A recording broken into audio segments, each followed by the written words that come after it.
করতে হবে আর হারাম থেকে বাঁচতে হবে। প্রথম স্তর ফরজ আদায় করতে হবে, ফরজ ওয়াজিব আদায় করতে হবে, আর হারাম থেকে, হারাম নাজায়েজ থেকে বাঁচতে হবে। 2 নম্বর সুন্নাত আদায় করতে হবে, মুস্তাহাব আদায় করতে হবে, আর মাকরুহ অপছন্দনীয় জিনিসগুলি থেকে বাঁচতে হবে।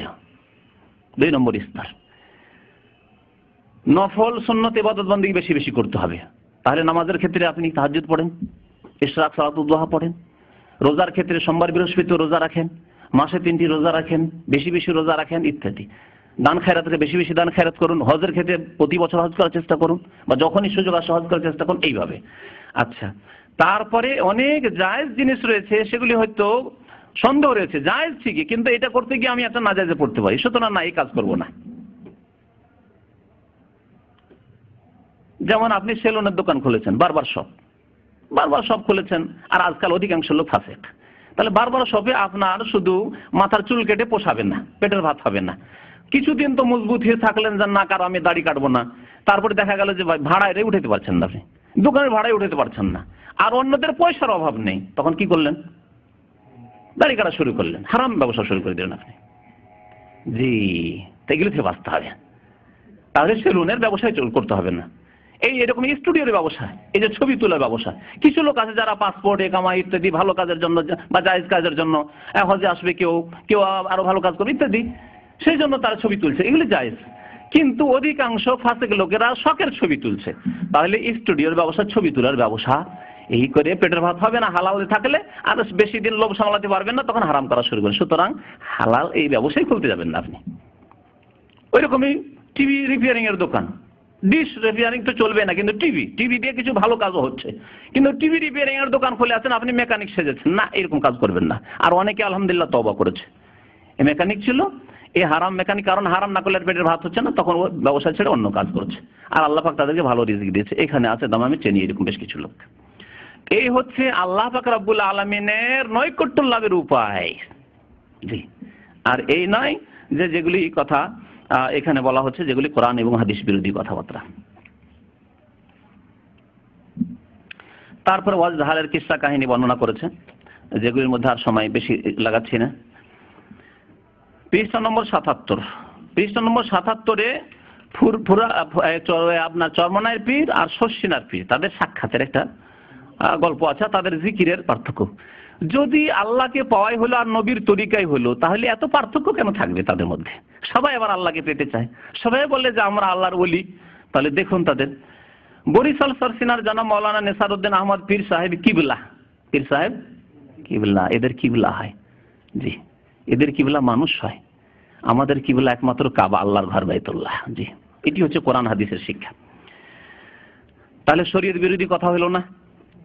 একটি হাদিস দেখান যে আল্লাহর নবী কাবা ছাড়া অন্য কোন কিছুকে কিবলা বলেছেন। ইব্রাহিম খলিলুল্লাহ, আল্লাহর নবীর নিকট কত মর্যাদা ছিল তার।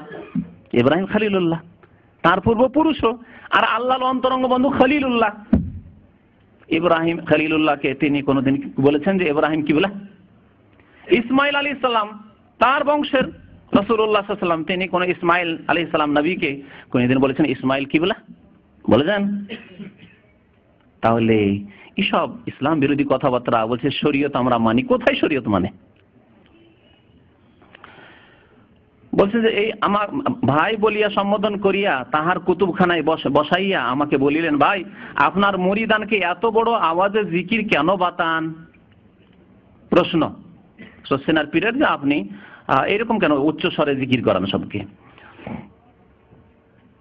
আমি বললাম, হুজুর সব ওলামাগণের মুরব্বী আপনি, আপনি মুরব্বী, যদি আপনি হুকুম দেন তবে আমি সকলকে আস্তে জিকির করিতে বলিব। কেন? যদি আল্লাহ রাসূলের সুন্নত তরিকা হয় তো কোন আলেমের কথা বন্ধ করে দিবেন নাকি? বলুন, বুঝতে পারছেন? ভুলগুলো বুঝতে পারছেন আশা করি। যে শর্ষিনার পীর চরমনাইকে বললে বন্ধ করে দিবে, তাহলে কোন শরীয়ত? তাহলে বোঝা গেল যে মানব রচিত শরীয়ত। হ্যাঁ, এই হুজুরদের, এই ভণ্ডদের তৈরি করা শরীয়ত।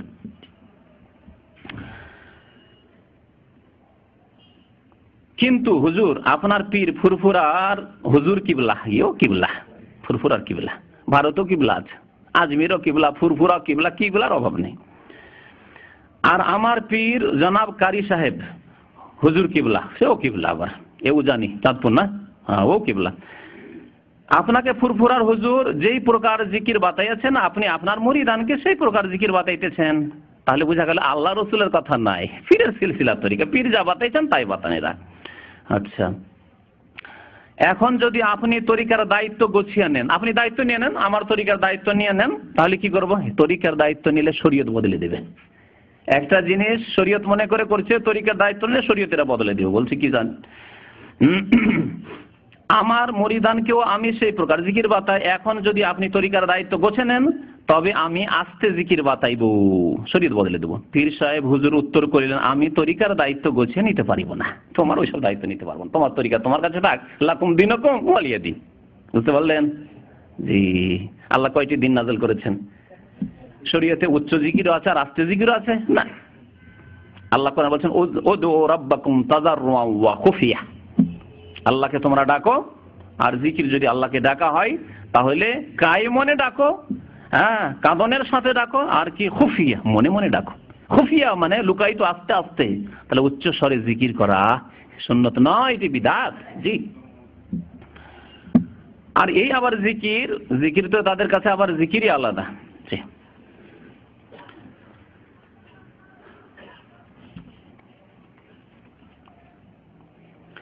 ৭৭ পৃষ্ঠাতে আর একটি কথা আছে,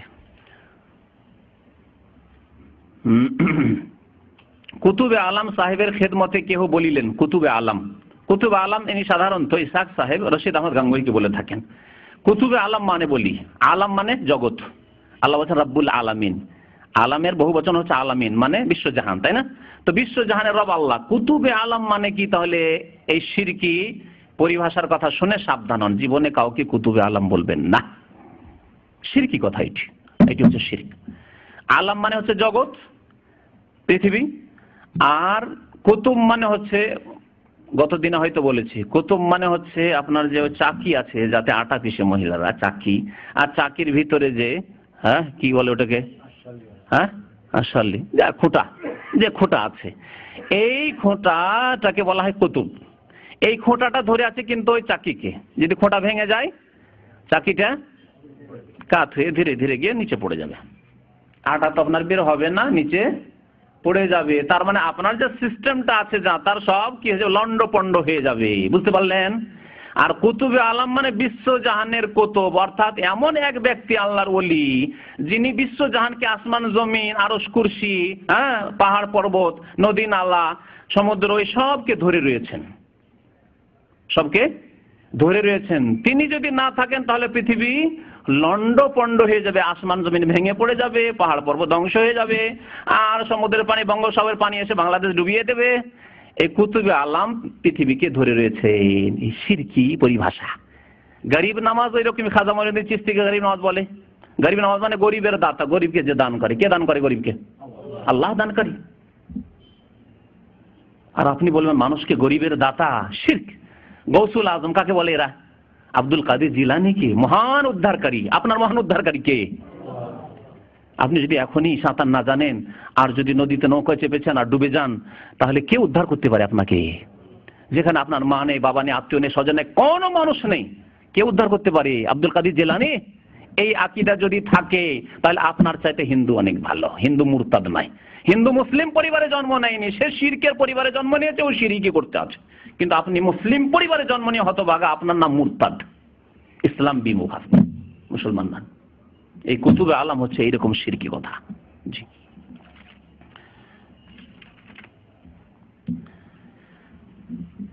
আচ্ছা, আপনারা সাধারণ মানুষকে জিজ্ঞাসা করি, দোয়া কার কাছে চান আপনারা? জীবিত লোকের কাছে না মৃত লোকের কাছে?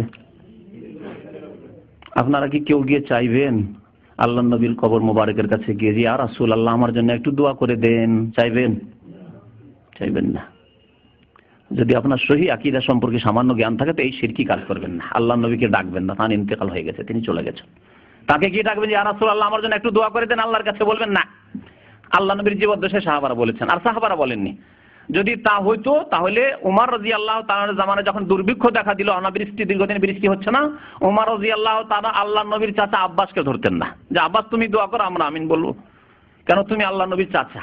সরাসরি গিয়ে বলতেন আল্লাহ নবীর কবর কাছে, ইয়া রাসূলুল্লাহ দয়া করুন, একটু দোয়া করুন, কারণ আমরা অনাবৃষ্টিতে ভুগছি, দুর্ভিক্ষ, খেতে পাচ্ছে না, লোকজন মারা যাচ্ছে।